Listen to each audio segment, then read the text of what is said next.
Hi, I'm Steve Clemons, and I have a question. Will the U.S.-Israel war on Iran end in a historic diplomatic outcome or just more war? Let's get to the bottom line.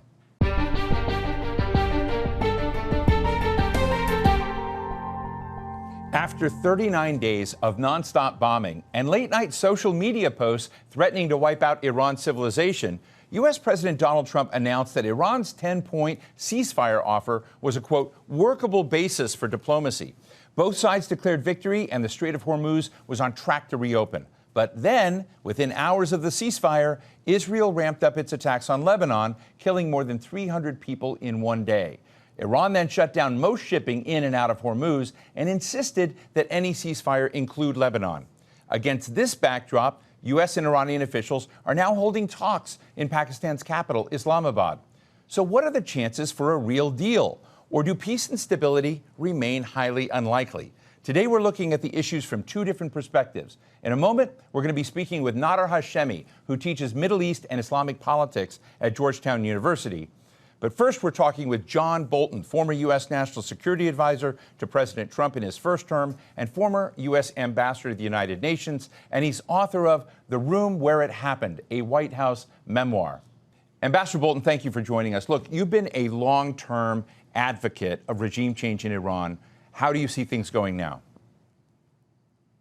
Well, my objective for some time has been change the regime in Tehran, and military force was certainly one way to do it. I don't think this operation has been particularly well planned from that point of view, and I think that the political impact of the war on Trump domestically is having a very negative effect on his political fortunes, and especially looking toward the midterm election. So whatever chances there were, I think, of achieving regime change are diminishing hourly as Trump tries to get a way out of the conflict so he can attend to domestic political concerns.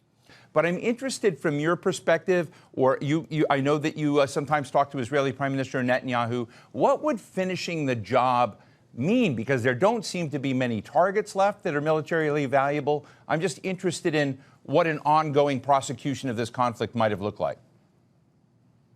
Well, real regime change in Iran requires getting rid of the Ayatollahs and the Revolutionary Guard and their ideology. I think Trump is just completely wrong to say that he's achieved regime change, although the regime itself has been damaged in a very significant fashion, not just the former supreme leader, but hundreds of top leaders.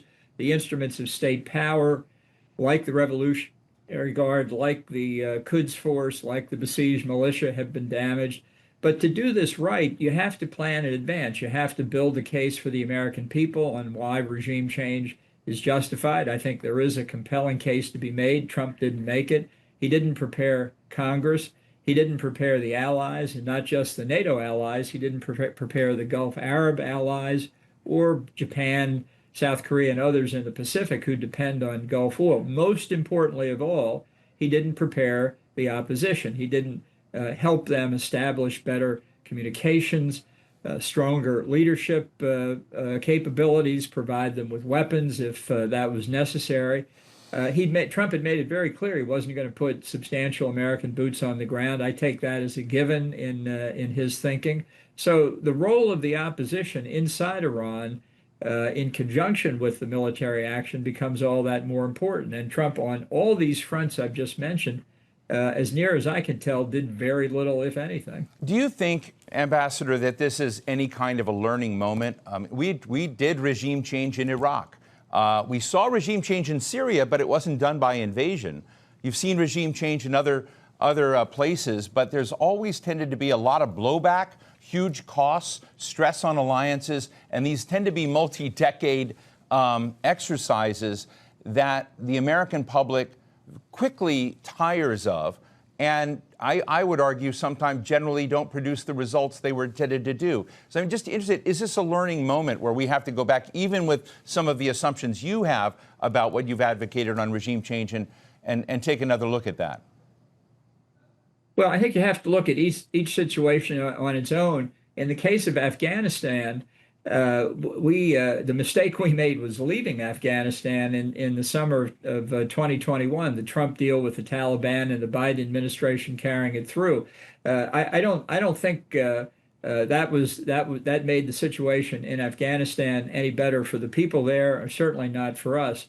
Iraq is more complex. I think the overthrow of Saddam Hussein was carried out very successfully. I think the mistake we made was not regime change, it was an aborted effort at nation building. I think this underscores, and that did provide a lesson, how to proceed in Iran, which is have the population affected make its own decisions about what sort of governance and what kind of regime it would want going forward.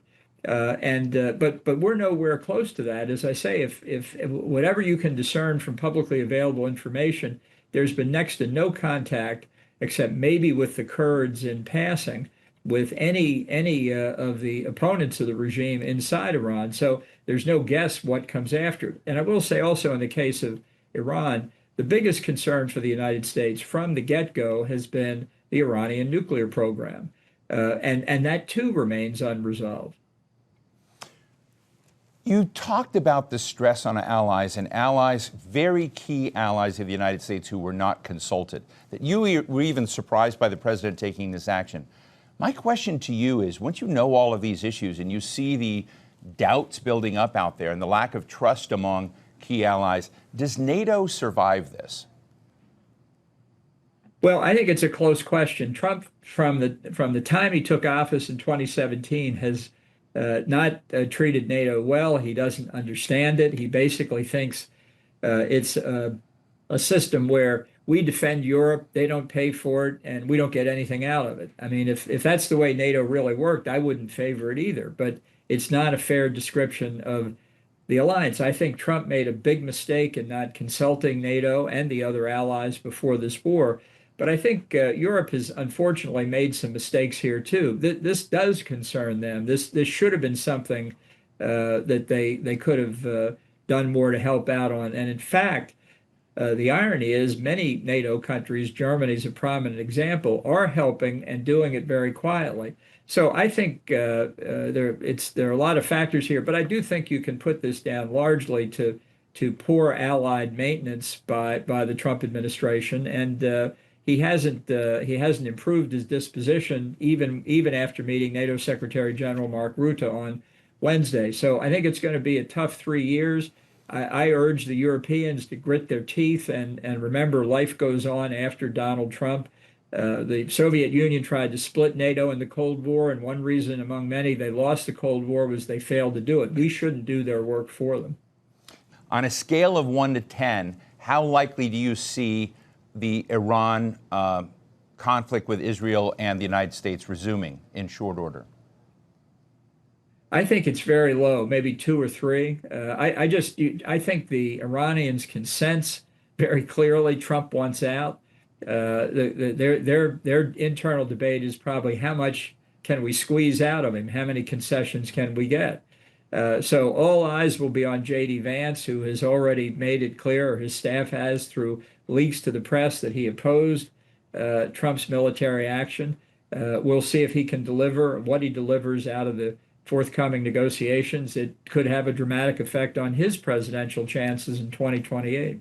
We've already seen the president unsanction or desanction oil on some of Iran's ships around the world to try to create some flow of energy to various places in the world. He's also talked about splitting tolls with the Iranians over the Strait of Hormuz, talking about other lifting of sanctions, as part of a trade deal or a negotiated deal on this. Do you think Iran could actually come out way ahead in terms of this deal with President Trump in ways that we haven't really contemplated?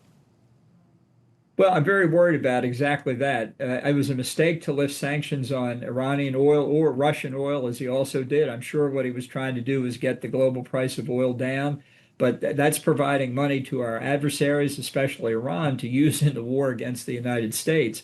There's simply no way a toll system on the Strait of Hormuz is acceptable to the Gulf Arabs, and indeed shouldn't be acceptable to the U.S. or anybody else. We've spent close to 80 years now since the end of World War II trying to make sure that no outside power and no power in the region dominates the entire production of the Gulf area. Not the Soviets during the Cold War, not Saddam Hussein when he invaded Kuwait in 1990, and not Iran today. This notion that you can choke off a geographic choke point and earn money off of it is just unacceptable. This is one of the things, freedom of the seas, freedom of navigation, that was a principle of American foreign policy before we were even a country, and we cannot abandon it here. We've seen Israel basically in kind of a permanent war situation in its neighborhood for a very long time. But where does Israel reach a point of an equilibrium point of contentment with the moment when it comes to its safety and security? Or is this going to be a permanent story?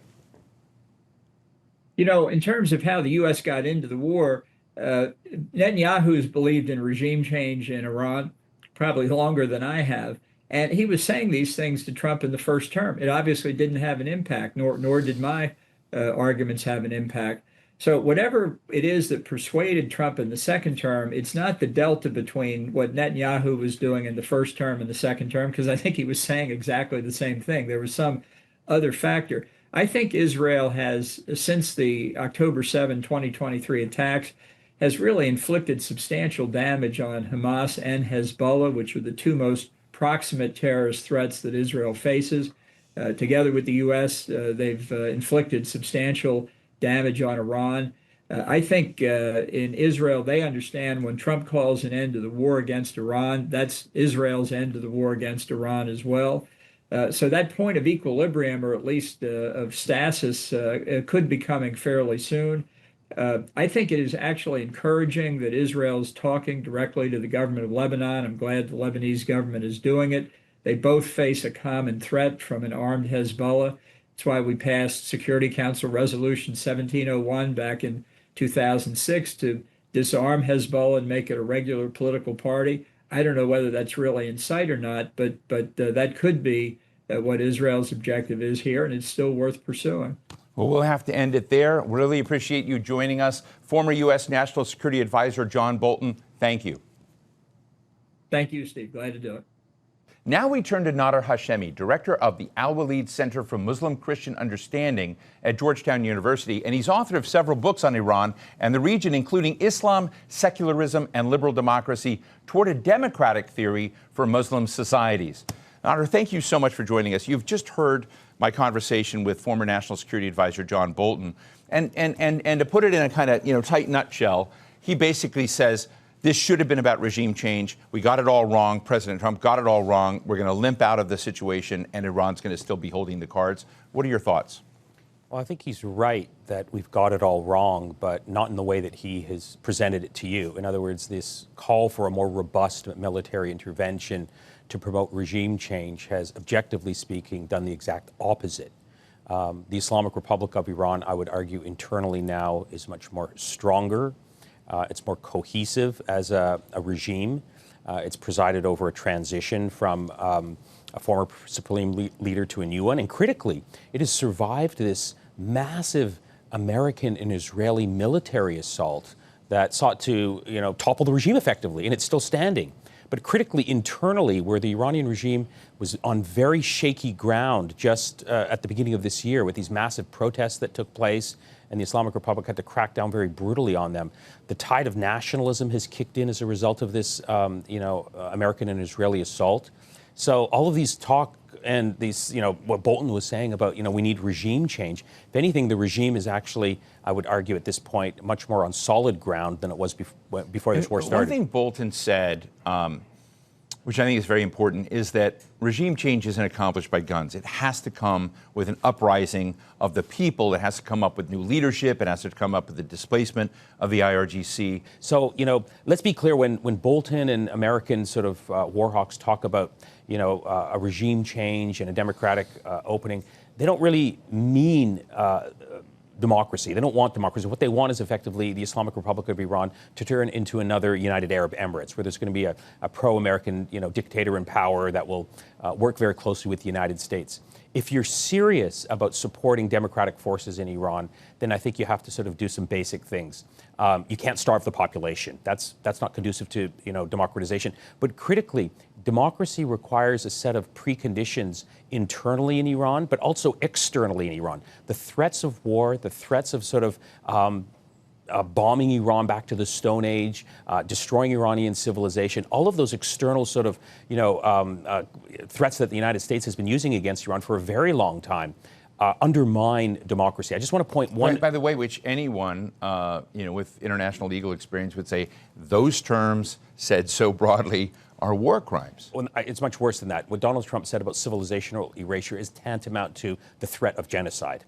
Okay, so that's the language. That's not conducive to internal democratic reform. I think if one wanted to be serious about this, we have to go back to the 2015 Iran nuclear agreement. At that moment, when it was reached, democratic forces in Iran celebrated that agreement, largely because it removed the threat of external attack on Iran, and it created better external and internal conditions for people to organize and mobilize. The point here I want to make, Steve, the last one, is there's no quick fix here with respect to Iranian democracy. This is what Bolton and all of these war hawks in the United States and in Israel think, that you just bomb it, arm some opposition groups, and you're going to get sort of, Reza Pahlavi to fly into Tehran. Well, we now know that was one of the four parts of a four-part plan that Israeli Prime Minister Netanyahu laid out for President Trump. We're seeing reporting on that right now. It was pretty clear to me that the information that he's getting on Iran is coming from Netanyahu and the Netanyahu choir here in Washington, D.C., and from the Iranian monarchist crowd. This is exactly what they're saying. I don't believe, almost 40 days into this war, that the vast majority of Iranians, want to see their civilian infrastructure bombed. Mention the bombed. Iranian monarchist group. Say more. Well, this is a group that revolves around the son of the former dictator, who's living here in Washington, D.C., Bethesda, Maryland, on stolen money that he's taken from, Iran when his family fled. And he has very close sort of political and intelligence coordination with pro-Israel hawks here in Washington, D.C. And so these people aspire to sort of promote regime change in Iran, effectively to roll the clock back to 1979, when you had a pro-American dictator that had close alliances with America's allies in the region, critically Israel. This is what they aspire to do. They know they don't have a strong game within Iran. The only way they hope to bring this about is through what John Bolton was saying to you earlier, through some sort of massive military intervention. In fact, if you listen closely to what Bolton is saying, he effectively wants a repeat of the 2003 Iraq War. He wants a land invasion, and then he hopes that Reza Pahlavi and these monarchists can return to Tehran on the back of an American or Israeli tank. I don't think that's going to happen. Let me ask you about the orchestration around peace talks, or whatever your equilibrium talks, or ceasefire talks. First time, we were in the middle of talks with Iran about its nuclear aspirations. Then the 12-day war broke out. Like during those negotiations, I know the Iranians were deeply shocked that they would be attacked in the middle of those. Then, before this kinetic war happened, we were in negotiations again with Iran right during this. And there were many reports that thought they were going to towards an outcome that might have been positive to both sides. Now we're about to begin talks again in Pakistan with both U.S. and Iranian players. What are your views on the likelihood of a conflict breaking out in the middle of those negotiations? Well, I'm glad you mentioned those two moments, because I think on the Iranian side, they're thinking, we've been here before. Why would we trust the United States to negotiate in good faith when literally twice over the last year, in the middle of negotiations, they launched a war against Iran? So I suspect they're very aware that this could happen again.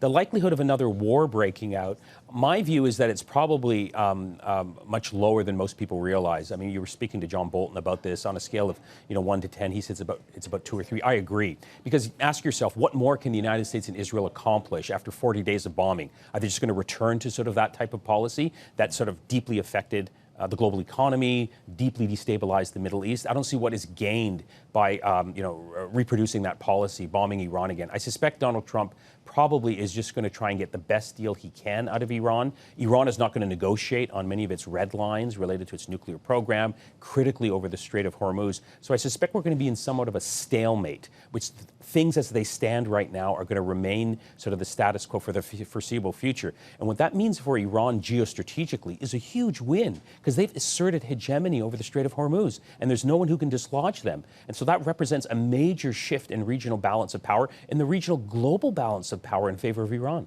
Let me ask you a question about the average citizen in the greater Gulf area. There are something like 500 million people in this broader region, and they've, seen the tensions between Israel and Iran and the United States and Iran for a long period of time, but they haven't really felt part of that equation. Now, in some cases, they're being attacked, and they're seeing their facilities and infrastructure attacked in this war. They are in the equation. What do they want to see in the future? Do they want to see an Iran that's returned to power? Do they want to see Israel remain the kind of broad regional superpower? What's their appetite? Look, they're very worried about the future stability of the region. I think at the grassroots level, we very focus on what's happening at the grassroots level when we talk about these issues. The emphasis is always on sort of what leaders and Arab state political leaders are saying at this moment. But at the grassroots level, I think most people in the region are looking at this war through the prism of the genocide in Gaza and through the prism of what Israel is doing in Lebanon right now. They're seeing an Israeli state backed by the West and the United States just wreaking havoc on the entire region. After Gaza, they've gone after Lebanon, and now they're trying to topple the regime in Iran in a sort of completely unhinged way. I think this completely destroys any future prospects for what's called the Abraham Accords. Any Arab leader that tries to suck up to Netanyahu would be suffer a huge public relations disaster internally.